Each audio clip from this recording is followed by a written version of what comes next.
मृत्यु ही अटल सत्य एपिसोड 8। एक दिन पुनः राजकुमार सिद्धार्थ को नगर भ्रमण की इच्छा हुई। राजकुमार के आदेश पर छंदक ने रथ तैयार किया और सिद्धार्थ को लेकर नगर भ्रमण को चल पड़ा। बहुत सावधानी के बाद भी मार्ग में एक करुणाजनक दृश्य दिखाई पड़ ही गया। वह व्यक्ति रोग की अधिकता के कारण निर्बल हो गया था। वह कांपता कराहता एक ओर को चल रहा था। उसे कराहते देख सिद्धार्थ ने पूछा, इस व्यक्ति को क्या कष्ट है? यह कराह क्यों रहा है? राजकुमार, ये व्यक्ति कभी बहुत शक्तिशाली था, किंतु रोग ने इसे निर्बल बना दिया है और रोग के कष्टों के कारण ही यह कराह चिल्ला रहा है। ओह, क्या ये रोग हर किसी को हो जाता है? हाँ राजकुमार, रोग राजा, रंग, छोटा बड़ा और स्त्री पुरुष किसी में भेद नहीं करता। ये किसी को भी अपनी चपेट में ले लेता है। छंदक की बात सुनकर राजकुमार क्षण भर के लिए विचारमग्न हो गया। छंदक धीरे धीरे रथ आगे बढ़ा रहा था।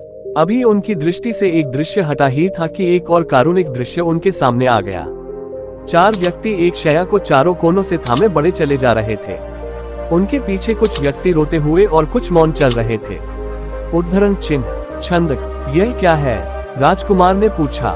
राजकुमार, एक व्यक्ति की मृत्यु हो गई है।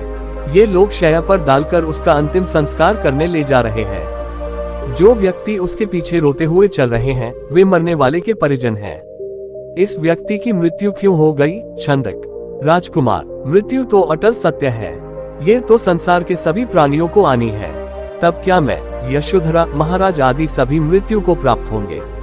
अवश्य राजकुमार, कुछ समय पहले या बाद में सभी प्राणियों की मृत्यु होनी निश्चित है। जो जन्म लेता है वो मृत्यु को अवश्य प्राप्त होता है। छंदक की बात सुनकर सिद्धार्थ मौन हो गया। रथ धीरे धीरे आगे बढ़ रहा था।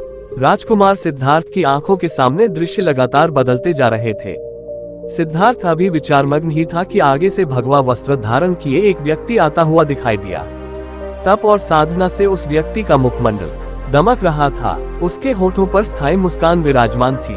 सिद्धार्थ ने उसे देखकर पूछा, छंदक, ये प्रसन्नचित और तेजस्वी पुरुष कौन है? राजकुमार, ये तपस्वी सन्यासी है। ये संसार के राग द्वेष से मुक्त है।